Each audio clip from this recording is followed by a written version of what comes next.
Saludos cordiales, gracias por estar con nosotros. Este es el programa Hora 25. El proceso electoral que vive el país ha permitido el surgimiento de figuras nuevas. Hay quienes tienen la carga del pasado y deben llevar en sus hombros el bien o el mal de lo ocurrido en tiempos remotos. Los 10 años del correísmo provocaron extraños episodios y zigzagueantes rutas para la vida de muchos partidos políticos. Muchos desaparecieron y no fueron capaces de resucitar. Otros, en cambio, brotaron lozanos y prósperos para enfrentar los desafíos de la vida política. Uno de esos es el Partido Roldosista Ecuatoriano, que después de sucumbir ha resucitado con otro nombre y con una imagen sin duda más fresca. Hoy está con nosotros el dirigente máximo de Fuerza Ecuador. A esta hora es el ungido como candidato a la presidencia por dicha organización política. Está aquí con nosotros Abdalá Bucaram Puley, quien en sus manos la responsabilidad de llevar un apellido de extensa presencia política en el Ecuador. Expresar la nueva corriente del partido recién creado y enfrentar una campaña electoral que en la práctica ya se ha iniciado. Martina, buenas noches. Así es, Andrés, la ciudadanía llama a Abdalá Bucaram Puley Dalo, lo que ya marca distancias iniciales con la imagen de su padre. Hoy, con 34 años de edad, es el precandidato más joven a la presidencia de cara a las próximas elecciones. Pero no por ello es uno de los que menos historia política tiene. De hecho, esa historia trasciende su persona. La revisamos a continuación. Abdalá Bucaram Puley, conocido como Dalo, vivió parte de su infancia en Panamá, donde su padre Abdalá Bucaram Ortiz halló asilo político. Ese exilio se produjo por segunda y última vez en 1997, 6 meses después de que se posesionara como presidente de la República.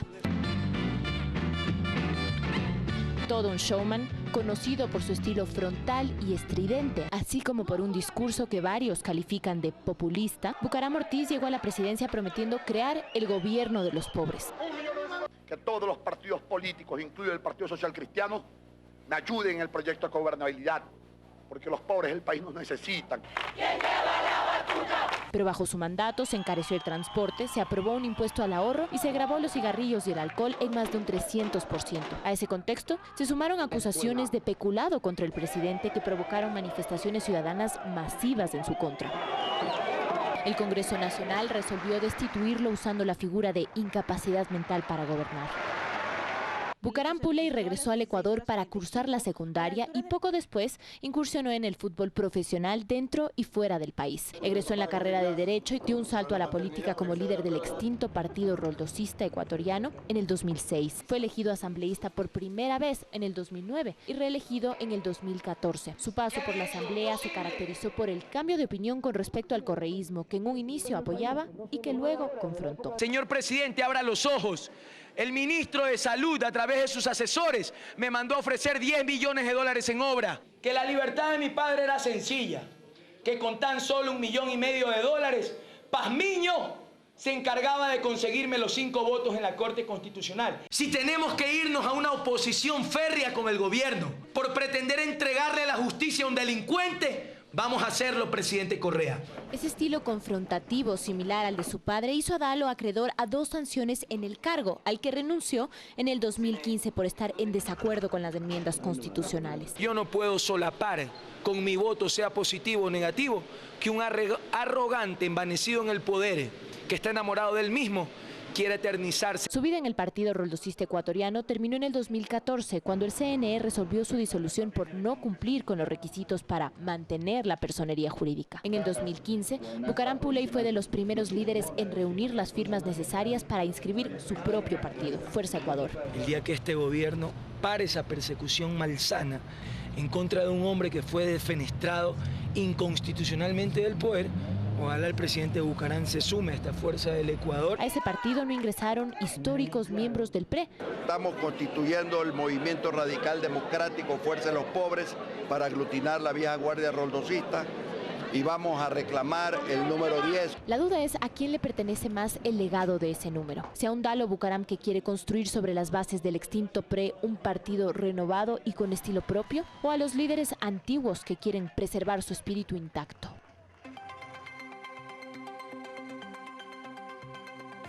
Bien, vamos a empezar entonces con las preguntas.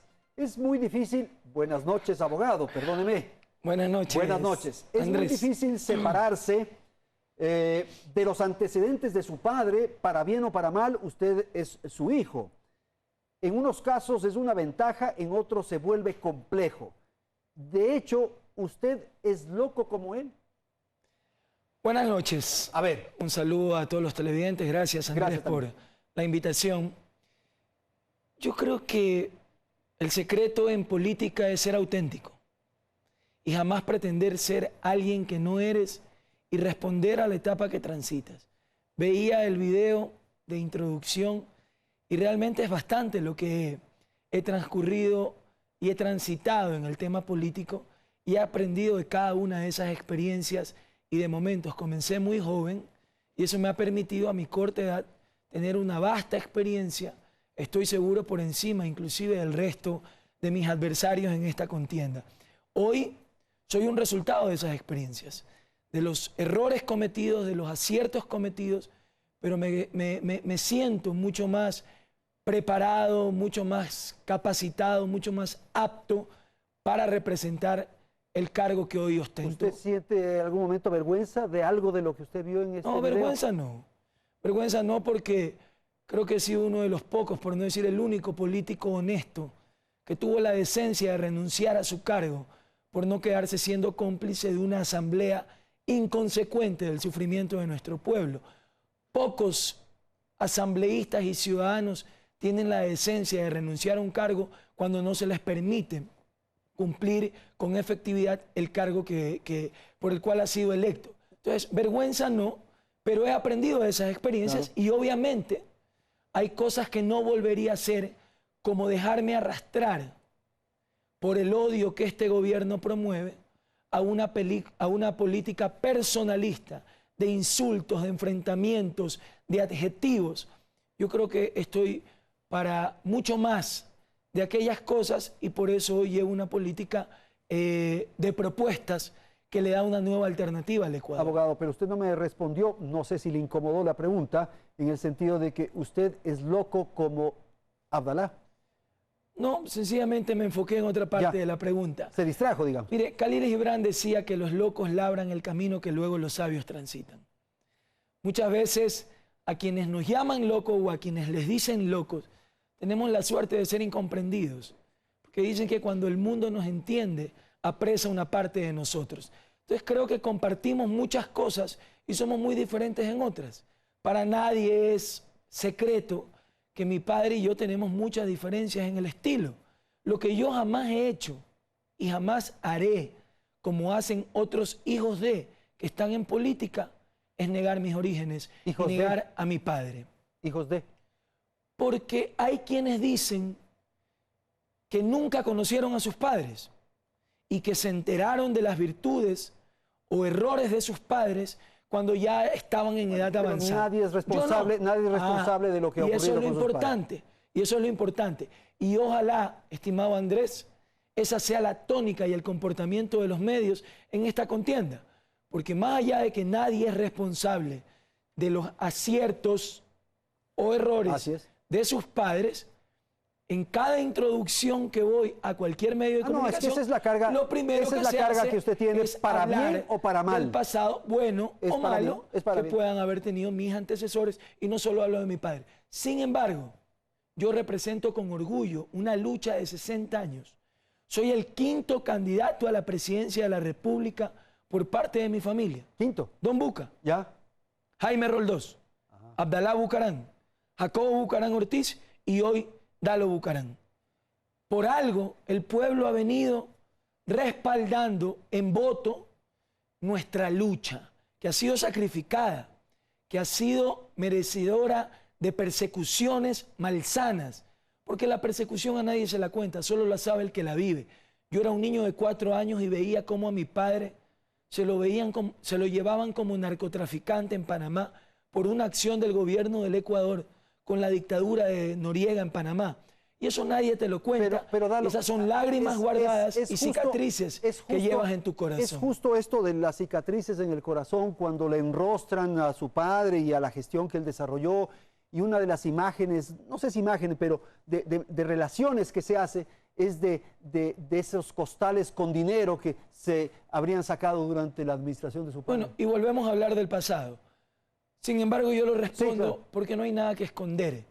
Aquellas difamaciones, aquel linchamiento mediático que los medios de comunicación organizaron, en su gran mayoría, no todos, para avalar lo que habían legitimado de forma inconstitucional, con acciones inconstitucionales, lo han mantenido en el tiempo. Sin embargo, yo estoy aquí haciendo política. Yo podría haberme dedicado a otra cosa. Podía haberme ido de este país como muchos hijos de otros políticos. Y yo sigo haciendo política satanizado, injuriado, linchado mediáticamente, inclusive expuesto a que el gobierno ataque hasta mis hijos por hacer esta actividad difícil, pero la hago con honestidad. Dalo, pero la relación, diga. Con propuestas, porque eso es lo que el país necesita. Salir de ese odio político, salir de ese linchamiento mediático que hoy promueven el correísmo y el anticorreísmo e ir a las propuestas que queremos la gran mayoría de ecuatorianos. Ahora, lo que ocurre es que en este tránsito de la relación del PRE y el gobierno y el PRE, en fin, la situación no ha sido clara. En algunos casos usted ha estado cercano, hay esa imagen de la presencia suya en el Palacio, hay una especie de ambigüedad respecto a eso. ¿Qué le puede decir al país de la relación del PRE, de usted, frente al gobierno de Rafael Correa? A ver, la relación de un acuerdo político con el presidente Correa siempre fue pública. Usted no es que a mí me descubrieron entrando al Palacio por la cochera. Yo entraba al Palacio de Carondelet por la puerta del Palacio en un acuerdo público que buscábamos darle gobernabilidad a este país. ¿De qué salíamos, Andrés? Salíamos de gobiernos inestables, de derrocamientos constantes, de alterar la democracia, derrocando gobiernos con mayorías móviles, de las cuales eran parte los candidatos que hoy se dicen anticorreístas. Entonces no queremos regresar a ese país y nosotros sí tuvimos un acuerdo público. ¿Y en qué consistía el acuerdo? ¿El acuerdo consistía en que regrese su padre? El acuerdo consistía en dos temas. Primero, la gobernabilidad desde el Poder Legislativo. Recuerde usted que Correa no tenía diputados y en el 2009 no tenía mayoría. Y yo era el representante, el vocero de un grupo político llamado ADE, que lo formé, que representaba a 11 legisladores que hacían que el gobierno tenga mayoría. Y llegamos a un acuerdo legislativo.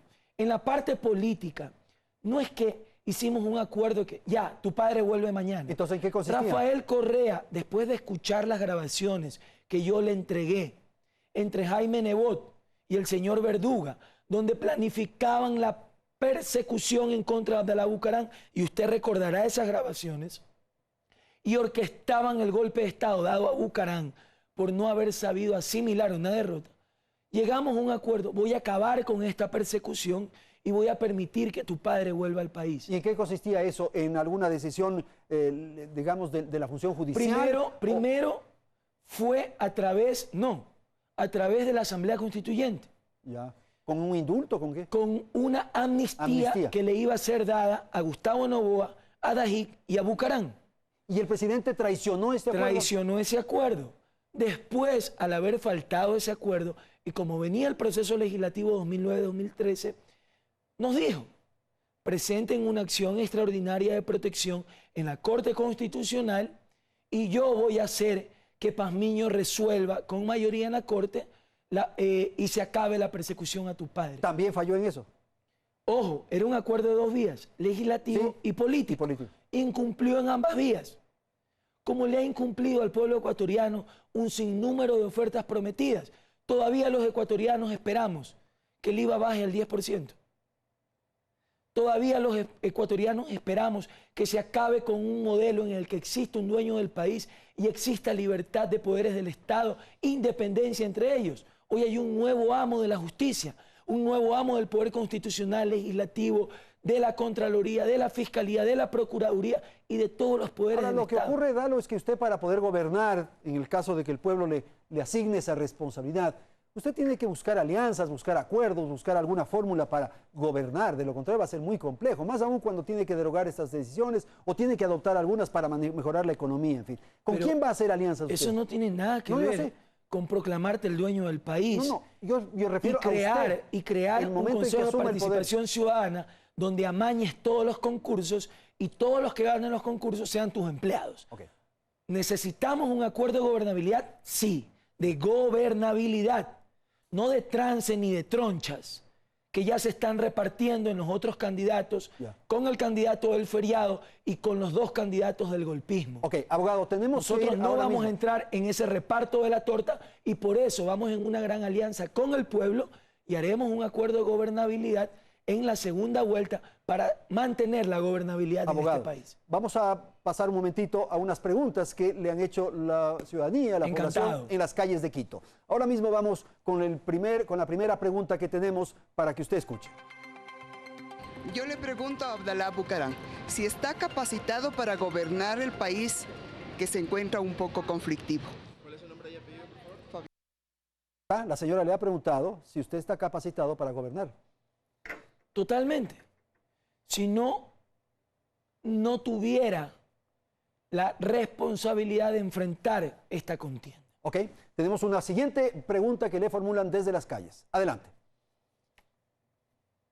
Yo le pregunto a Abdalá Bucaram que qué son las cosas nuevas y diferentes que va a hacer con respecto a este gobierno y si hay algunas cosas de las obras de este gobierno que lo ha hecho, si es que va a dar continuismo o va a ser uno de los típicos refundadores que hace desde cero y va de nuevo las cosas. Eso me interesa saber. La pregunta está clara. A ver, primero totalmente de acuerdo con la pregunta. No se construye un país lanzando todo al tacho de la basura. Se construye un país con propuestas.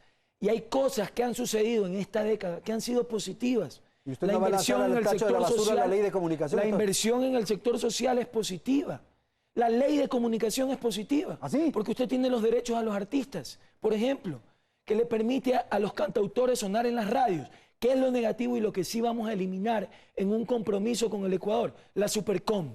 No puede existir un organismo perseguidor, estatista, que tenga un miembro del gobierno actuando como alfombra, como excomensal, persiguiendo a todos los medios de comunicación a través de una política de miedo para que los medios digan lo que el gobierno quiera y no informen con libertad. Tenemos otra pregunta que le formulan también desde las calles de la capital.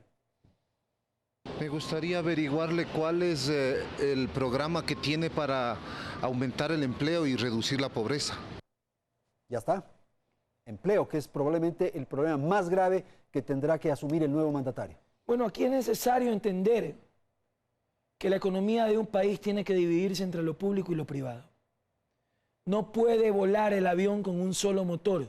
Tiene que descansar y haber un acuerdo público-privado para que el Estado en este acuerdo dé flexibilidades en materia tributaria para que la empresa pueda ser más productiva, pueda recuperarse de todas las leyes que este gobierno ha diseñado para empobrecer al sector privado y de esta forma enfrentar el desempleo, enfrentar la crisis que es la que origina la pobreza. Ok, en un instante retornamos con la segunda parte de este diálogo. Abdalá Bucaram Puley en Hora 25.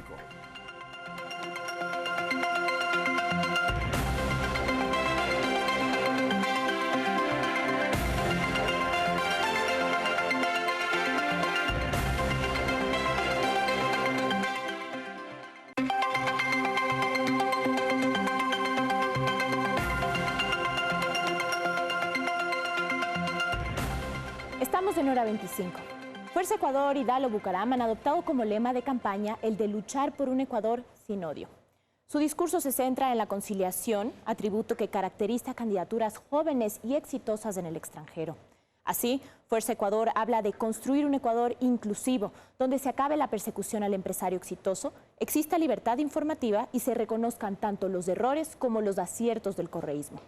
Aún no se oficializa un plan de gobierno, pero Dalo Bucaram ha propuesto públicamente lo siguiente: eliminar las salvaguardias, eliminar el anticipo de impuesto a la renta, reducir el IVA del 14% al 10% de manera diferenciada y progresiva, de acuerdo a la realidad de cada provincia. Reconocer la deuda y luego renegociarla, generar 300.000 plazas de empleo atendiendo y sectorizando el mapa agropecuario y fusionar el CENESID y el Ministerio de Educación. Así también propuso convocar una consulta popular para promover 30 enmiendas a la Constitución conjuntamente con una comisión de fiscalización. La duda es si ese historial de conciliación y aquellas promesas son o no compatibles con el comportamiento político de Dalo y la historia que le antecede. Bien, entonces vamos a preguntar sobre sus propuestas de campaña, sus propuestas de gobierno. De lo que acabamos de escuchar, la tarea más compleja es resolver la economía. ¿Cómo hacer, por ejemplo, con el tema de la deuda pública, abogado? Sí, primero, complementando la respuesta que me hacía la ciudadana, no solo me siento preparado, si está capacitado para gobernar, sí. Tengo una maestría justamente en gobernanza y gobernabilidad hecha en la George Washington University y toda una vasta experiencia en el tema político con 2 asambleas encima. Bueno, pero también fue graduado en la Cooperativa de Colombia. También aquí a nivel nacional. Sí. Y en la Metropolitana de Guayaquil. La Cooperativa de Colombia de no tan buen... donde han salido grandes profesionales. Y mi título fue fiscalizado por este gobierno. De hecho, no hay la universidad. Cuando teníamos conflictos. Okay. Pasó a 2 comisiones de evaluación y finalmente es el gobierno, a través del CONEA, el que me concede el título. ¿Así? Así que, okay. Sí, solo se para aclarar encuentra ese tema. Plenamente capacitado. Deuda pública, por favor. Bueno, en el tema de la deuda pública hay que hacer una fiscalización de esa deuda primero. Los ecuatorianos no tenemos a ciencia cierta los números claros y hablamos sobre las hipótesis de lo que el gobierno quiere informarnos. Usted en entrevista aquí con el presidente de la República le decía aquello y el presidente nos habla de porcentajes, sí, pero no nos dice cifras ciertas en qué porcentaje realmente se ha incrementado la deuda. Habla de un reconocimiento parcial de esa deuda de 39.000 millones, desconoce la deuda con el Seguro Social y en el porcentaje reconocido en relación al PIB ya hemos sobrepasado hace rato el 40% que pusieron como techo ellos mismos en la Constitución. Habrá que renegociar esa deuda. Que en un PIB de 100.000 millones era 40.000. Hoy el PIB está en menos de 100.000 millones y habrá que renegociar la deuda. Usted tendrá que destinar, Dalo, 5.000 millones de dólares para pagar la deuda en el 2017. Bueno, y habrá que hacerlo. ¿De dónde va a sacar recursos? Habrá que hacerlo con la negociación. Usted señala bajar el impuesto, por ejemplo, del valor agregado. ¿Cómo va a obtener recursos para atender ese manejo fiscal que está tan complejo? Nosotros vamos a hablar de afectar 4 impuestos. A ver. Eliminación de salvaguardas. Eliminación. Son alrededor de 800 millones de dólares por año que el Estado dejaría de percibir.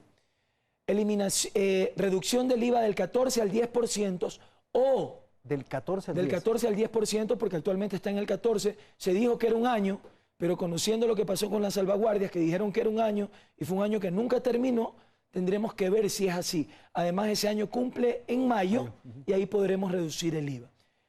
La reducción de 2 puntos al IVA significan otros 800 millones de dólares anuales. Sí. Serían ya 1.600 millones de dólares. La gente diría en este gobierno estatista y fiscalizador, pero son 1.600 millones que el Estado deja de recibir. Solo para concluir la idea. ¿Dónde se quedan estos 1.600 millones de dólares? En el bolsillo del pueblo, generando liquidez.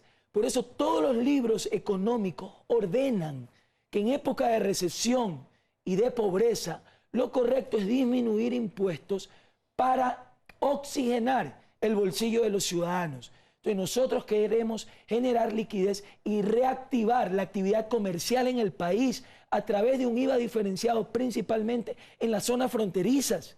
Miren lo que ha pasado con el tema de las salvaguardias. Es verdad que estamos recaudando alrededor de 800 millones de dólares, pero ¿cuánto estamos dejando de recibir? Se ha afectado en 1/3 la actividad de importación. Y a quienes más han afectado es al vendedor informal. Pero todo eso, abogado, lo que hace es que pobre. Usted no va a tener dinero para que funcione el gobierno. No es verdad, Andrés. No es verdad. Eso es como que usted sea un necio, que pierda un trabajo de los 2 que tiene y quiera seguir llevando el mismo nivel de vida. Ah, no. Va a reducir entonces el tamaño del Estado. Hay que achicar el tamaño estatal. Eso significa reducir puestos de trabajo. Y hay que ahorrar, además. Reducir puestos de trabajo. El presidente dijo una barbaridad, no sé si aquí sentado, que en economía dolarizada no era importante ahorrar, no era importante tener una reserva fuerte. Usted eso se lo está diciendo a los ecuatorianos, pues si estamos en una economía dolarizada. Hay que cambiar el modelo estatista, fiscalista que este gobierno ha diseñado en un acuerdo público-privado y achicar el tamaño estatal. Con despidos de funcionarios, de servidores públicos. No solo con despidos, hay que estudiar las nuevas tasas salariales, porque estamos en crisis. Se desarrollan leyes solidarias, pero que solo se le cargan a los ciudadanos. Hay que desarrollar leyes solidarias que estudien una nueva tasa salarial para no entrar en despidos intempestivos, sino que estudiemos. No es posible que un asambleísta, mientras el 62% de los ecuatorianos, dicho por el INEC, no tienen un trabajo estable, no tienen para cubrir siquiera el precio-costo de la canasta básica, los asambleístas ganen entre 5.000 y 6.000 dólares. ¿Usted es partidario, Dalo, ¿usted es partidario de continuar en esta política de privatizaciones que ha emprendido el gobierno? Mire, hay algunas de ellas que son positivas. Por ejemplo, y creemos, Petroecuador, las gasolineras de Petroecuador. Y creemos que algunas de ellas tienen que evaluarse y mantenerse, y algunas otras también entrar en privatización. Sopladora, por ejemplo. Por la crisis que este gobierno ha originado. Banco del Pacífico, por ejemplo. El gobierno lo admite, por ejemplo. Por ejemplo, ¿qué pasó con la venta de los medios incautados? CNT, los medios incautados. ¿Qué pasó con la venta de los medios incautados? Han quedado sencillamente como centros de alianza país para decir lo que el gobierno quiere, para enlazarse a todas las actividades gubernamentales y partidistas. Lo que pasa es que las políticas privatizadoras son de alguna manera el símbolo del neoliberalismo. Por eso provocará entonces un gobierno neoliberal. Fomentamos una política socialdemócrata, humanista, ya está, en la que adaptemos nuestras decisiones de gobierno a las realidades que vive nuestro pueblo. Sin un rol preponderante del Estado. El Estado tiene que ser y jugar un rol regulador, ya está, no administrador de la cosa privada, no administrador de la vida de los ciudadanos. No puede el Estado entrometerse en la libertad financiera de un ciudadano, sino solamente para regular y no permitir las diferencias económicas a través de políticas fiscales. Abogado, yo le interrumpí. Usted señaló que una de las propuestas es eliminar las salvaguardias, otra es bajar el impuesto del valor agregado. ¿Qué va a ocurrir con el impuesto de la salida de divisas, por ejemplo? Eliminar el ISD. Ya está. Son impuestos antitécnicos que ellos mismos han tenido que reformarlos. Eliminar el cobro anticipado al impuesto a la renta. ¿Cómo le cobra usted a un negocio comercial un impuesto anticipado en el tema del impuesto a la renta? Si la actividad comercial ha caído entre un 30 y 60%, el 30% de los negocios han cerrado porque han afectado sus ventas, y la recaudación fiscal a través de estas decisiones equivocadas en materia económica ha caído alrededor de un 35 a 40% en lo que va del año. Se ha equivocado. Ahora, abogado, lo que ocurre es que durante estos 10 años se creó una especie de cultura, de pedagogía del poder. Fíjese usted el tema de las sabatinas, por ejemplo. Ahora hasta nos va a hacer falta los sábados tener que escuchar. Esa pedagogía del poder, esa confrontación permanente desde el gobierno, en fin, creó una forma de gestión, de administración, de comportamiento frente al poder o con el poder. ¿Usted va a cambiar aquello? ¿Es fácil cambiar aquello? Nosotros buscamos tener un gobierno conciliador y hemos ido más allá. Hemos dicho, nosotros no vamos a gobernar con nuestros amigos. Vamos a invitar a todos los mejores de todos los sectores para que puedan fortalecer nuestro gobierno. Ahí estará Guillermo Lasso, estará Jaime Nebot, por ejemplo. Podrían estar, a excepción de uno de los que mencionó, porque en época de gobiernos de banca, este país vivió una crisis aún más severa que la que estamos viviendo. Y yo no conozco ningún tigre que se vuelva vegetariano. Lo que busca el señor Lasso como candidato del feriado es que la banca regrese al poder. O sea, usted está dispuesto acabar con el cooperativismo. A gobernar con Jaime Nebot, pero no con Lasso. Podría ser, ¿por qué no? Hay que acabar con esas políticas de odio. Y si el señor Nebot ha sido eficiente, por ejemplo, en la administración o el mejoramiento del cemento de Guayaquil, podemos invitarlo al gobierno para que asesore o para que forme parte. Yo voy a acabar con el odio en el Ecuador. En esa línea de pensamiento. Ese es el fomento y el núcleo principal de nuestro gobierno. En la segunda vuelta, porque he vivido las secuelas del odio y de la persecución. En la segunda vuelta, entre Lenín Moreno y Guillermo Lasso, usted votará por Lenín Moreno. Mire, yo no hablo de utopías. Es un escenario absurdo el que yo le planteo. Es imposible que el pueblo decida poner a la banca en el poder. El pueblo recuerda bien que mientras muchos de sus familiares se suicidaban en la época del feriado y casi 3 millones de ecuatorianos se fueron por el gobierno de Maguad, los socialcristianos, el señor Lasso, Yulí, el señor Carrera y todo el equipo del señor Lasso en el poder con la banca, el señor Lasso y su banco se ganaban alrededor de 17 millones de dólares. Por eso usted va a votar por Lenín Moreno, prefiere votar por él. Porque yo no veo una segunda vuelta del señor Lasso, ni del señor Moreno, quien va a estar en segunda vuelta, aunque a los medios de comunicación les cueste aceptarlo, aunque a las encuestadoras que siempre mienten les cueste aceptarlo, va a ser Abdalá Bucaram por ser el único candidato que representa a la juventud y a los pobres en esta contienda. Abogado, su política en términos de relaciones internacionales, por favor. A esta hora la relación entre Ecuador y Brasil está a nivel de encargado de negocios. ¿Usted restablecerá esa relación con Brasil? Mire, hay que acabar con ese sesgo ideológico. Ya está. El Ecuador en buena hora está caminando a un acuerdo con la Unión Europea. Pero ¿qué pasa con Estados Unidos, que está más cerca? Miren lo que podríamos, en una negociación con los Estados Unidos, por ejemplo, en un solo mercado, que es el mercado de las flores. Un mercado atractivo para nosotros. Y el Ecuador ha decidido, en un sesgo ideológico, aislarse de relaciones comerciales con estos países y ha preferido tener relaciones comerciales con Irán, con China, en buena hora con China. No es tampoco correcto decir, fuera los chinos. No, los chinos hoy representan una potencia mundial. Pero ¿por qué no Estados Unidos? ¿Por qué recién, después de 10 años con la Unión Europea? Entonces hay que acabar con este sesgo ideológico. Hay que quitarle este tinte ideológico a las relaciones del país y abrirnos a los mercados internacionales para que quien gane sea el pueblo. Caso a Julian Assange. ¿Cómo lo va a resolver? Devolver a la justicia ordinaria. Lo va a devolver. Porque el señor Assange ha estudiado sus casos y no es un perseguido político. Nuevamente se han afectado las relaciones internacionales del Ecuador por darle un tinte ideológico a las relaciones internacionales para decir que el Ecuador combate a los Estados Unidos, que el Ecuador combate al Reino Unido y se piden derechos para Assange que se le niegan a ecuatorianos. Y lo que ha hecho el señor Assange es complicar la relación del Ecuador ante el mundo. Y por eso vamos a devolverlo a la justicia internacional por casos de violación y por otros casos. ¿Qué ocurre? Y vamos a defender, sí, el derecho de los ecuatorianos por encima de cualquier extranjero rubio y ojos azules. ¿Qué ocurre con los organismos internacionales? Por ejemplo, con UNASUR, con OEA, con estas instancias internacionales. Bueno, lo mismo. Hay que abrirse al mundo para que el Ecuador pueda ser más productivo y más competitivo. Ecuador estuvo 7 años castigado en los mercados internacionales, accediendo a créditos chulqueros, producto de las declaraciones irresponsables del gobierno en cuanto al pago de la deuda.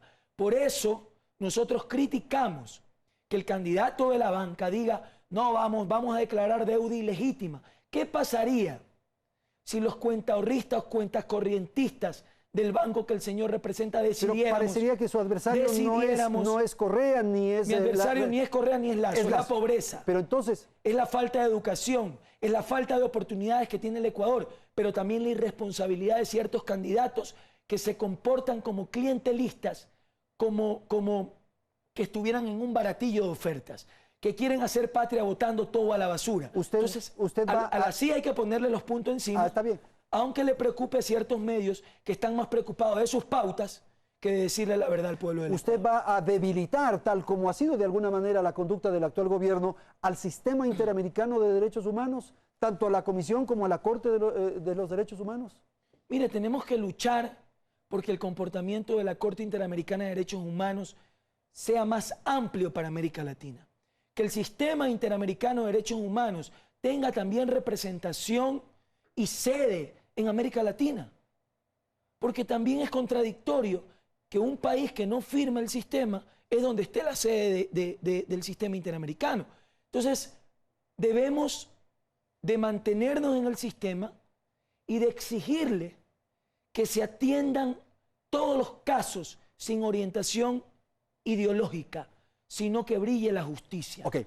Nuestra lucha es por la justicia, por la paz, por la estabilidad y por darle al país un proyecto de gobernabilidad y de gobernanza, aunque pocos entiendan de lo que estamos hablando. Quito es una ciudad con enorme afición taurina. Las fiestas de diciembre se fundamentaban en eso. ¿Usted establecerá alguna restricción para las corridas de toro que están vinculadas a la tradición de la capital? Le hago esta pregunta porque usted ha señalado que no permitirá que se desarrollen estas corridas, estas ferias taurinas. No soy yo. El Ecuador se pronunció en una consulta popular. En unas ciudades sí, en otras no. El Ecuador se pronunció en una consulta popular. El Ecuador se pronunció en una consulta popular. Y nosotros vamos a respetar la decisión de la gran mayoría del pueblo ecuatoriano. ¿Por qué para algunas cosas queremos respetarlo y para otras no? ¿Por qué, por ejemplo, exigíamos que el presidente someta una consulta popular y yo he respaldado esa acción? Ojo, el tema de la reelección indefinida, y nosotros lo vamos a motivar, de hecho. Nosotros vamos a acabar con la reelección indefinida a través de una consulta popular. Yo no creo en las corridas taurinas en las que se disfrute sacrificando y matando a un animal. Como tampoco soy partidario de las políticas abortivas donde se le dé derecho a un ser humano a decidir sobre la vida de otro ser humano. Yo defiendo mis valores y mis principios, no los impongo. Por eso soy partidario. ¿Y qué ocurre de que con los estas grupos cosas las decida el pueblo en democracia? Okay. ¿Qué ocurre con los grupos LGBTI? Lo mismo. Actualmente, el matrimonio reconocido por la Constitución es entre el hombre y la mujer. Se prohíbe todo tipo de formas de aborto.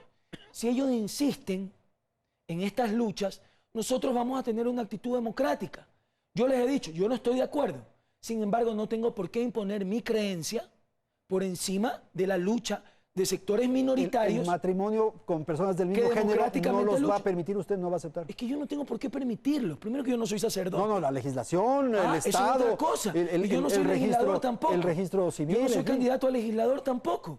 Yo soy candidato a la presidencia. ¿Pero acepta o no acepta? ¿Reconoce o no reconoce? El presidente no tendría ni que opinar de estos temas. Okay. Sin embargo, si estas agendas luchan porque el pueblo se pronuncie por ello, nosotros le vamos a dar la oportunidad para demostrar el laicismo y la democracia con la que actuamos. Medio ambiente, ecología. En políticas de medio ambiente tenemos algunas propuestas, muchas de ellas las tengo anotadas y me voy a permitir leer las 3 o 4 de ellas. Queremos reforestar el Ecuador en 4 años. El Ecuador tiene alrededor de 27 millones de hectáreas. Queremos reforestar 5 millones de hectáreas como una política pública de compromiso con el medio ambiente y lo haremos con todos los estudiantes de la educación pública. Reforestación, segunda. En tema de reforestación, queremos reforestar la cuenca del Guayas, acabar con el riego de las bombas y abrir las compuertas, entrar en la quinta ola que viene la humanidad, que es el tema de la protección del medio ambiente. Tenemos que dedicarnos a proteger el medio ambiente para preservar a la humanidad con una política biocéntrica, la vida por encima de todo. Acabar con la explotación del Yasuní que ya ha iniciado este gobierno. Cerrar eso. Acabar. Ya está. No se puede seguir imponiendo el capital, el oro negro, el petróleo por encima del ser humano. Tengo que ir a un corte comercial. Estamos conversando con Abdalá Bucaram Puley. En un instante retornamos.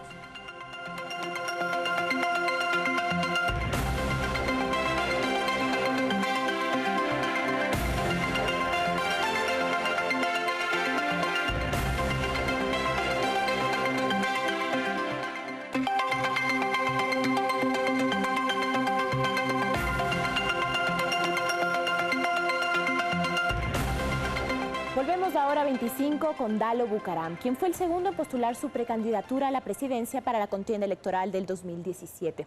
Lo hizo en diciembre del 2015 y desde entonces su campaña transmitió un mensaje de renovación política.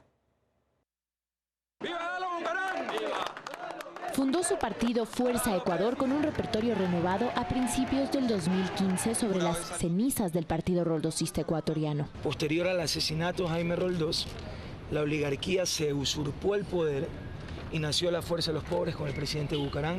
Hoy que vivimos prácticamente una dictadura civil, debe nacer esta fuerza en el Ecuador. A través de Fuerza Ecuador catapultó su precandidatura a la presidencia como una que se opone a las políticas del gobierno de Rafael Correa, pero también a las de los antiguos líderes y organizaciones políticas que hoy conforman la oposición. Nosotros representamos una tercera alternativa que piensa en el futuro, que no se queda en el odio a un hombre, sino que piensa en el amor a todo un pueblo. Y también dice haber declinado participar en la unidad que iniciaron los socialcristianos. El 80% de ellos ha participado de golpes de Estado.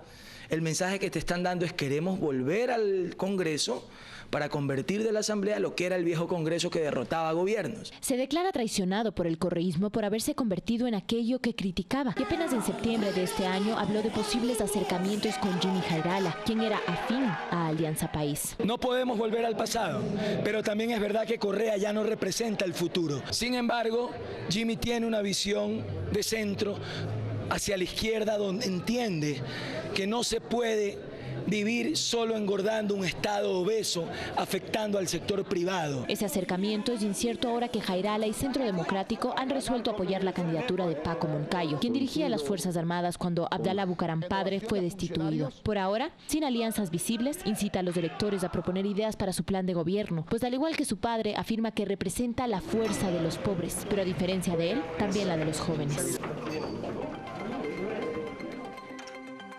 ¿Cómo va a enfrentar el crimen organizado y el narcotráfico a gran escala que existe sin duda en la región y también en el país? Bueno, hemos sido la única candidatura que ha hablado de un programa antidrogas, de una política de cero tolerancia denominada Por un Ecuador sin H. Eso es el microtráfico. Así es.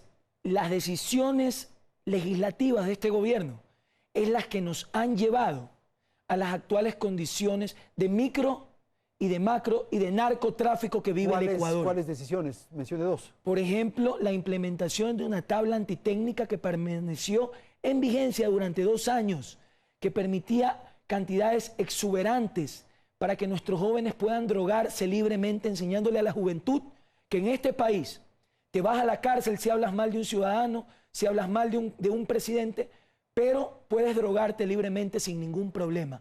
Resultado: 300% de incremento en el consumo de drogas de la sociedad.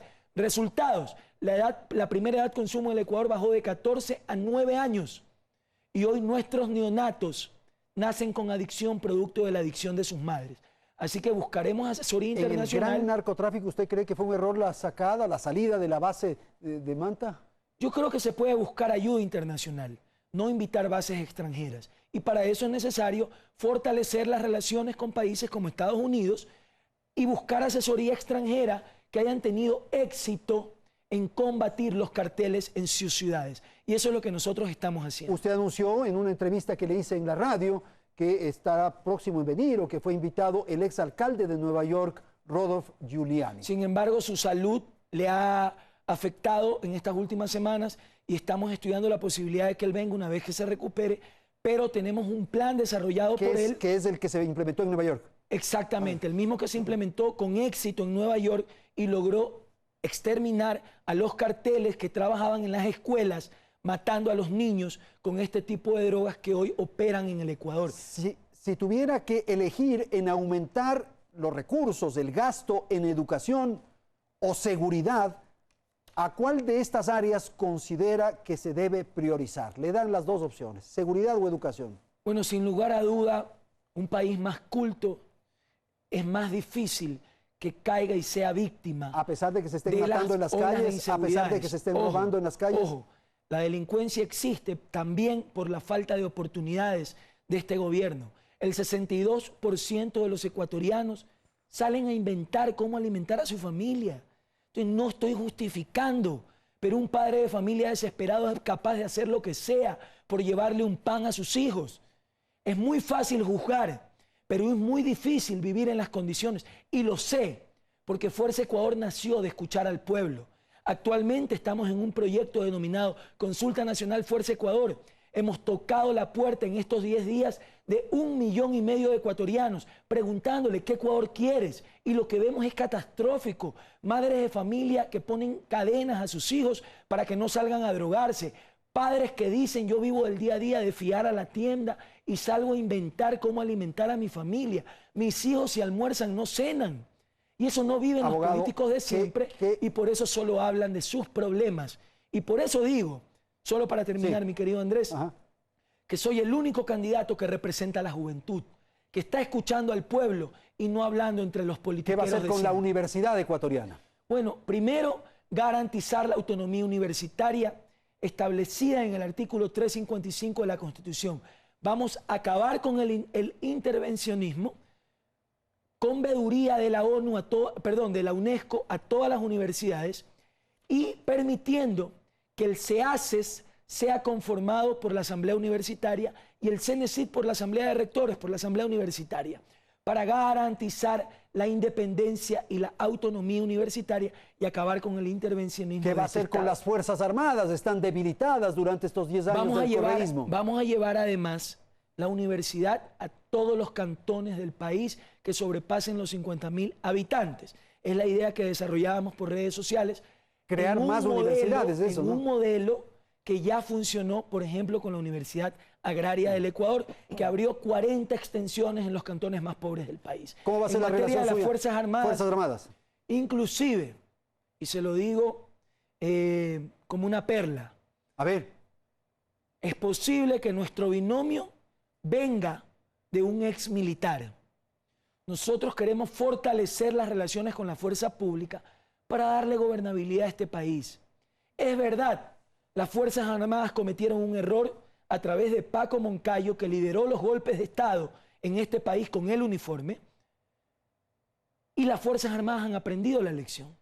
Hoy, en esta nueva era política, todos tenemos que cumplir nuestro rol y no es correcto que el gobierno tenga un ministro de Defensa irresponsable que ponga en riesgo la situación de estabilidad de gobierno nacional.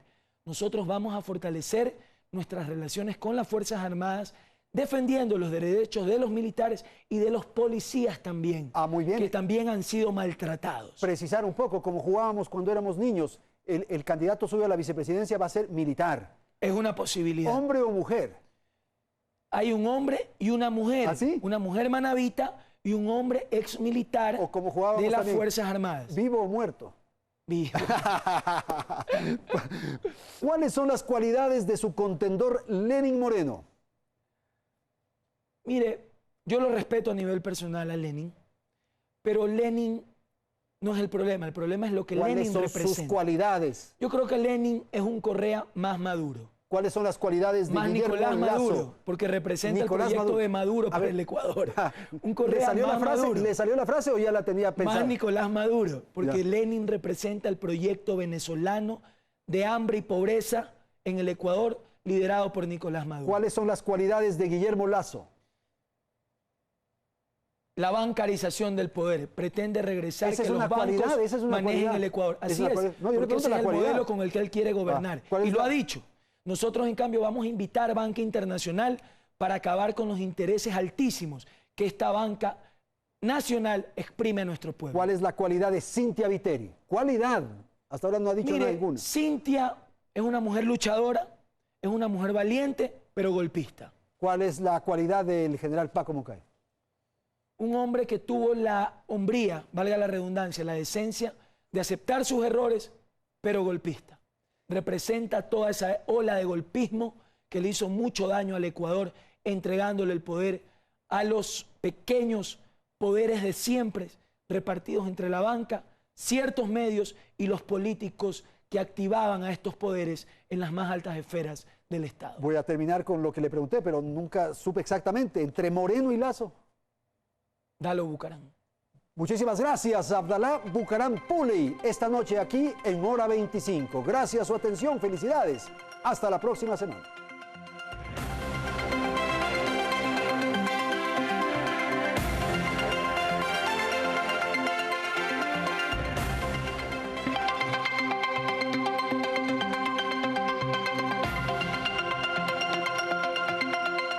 Amazonas presentó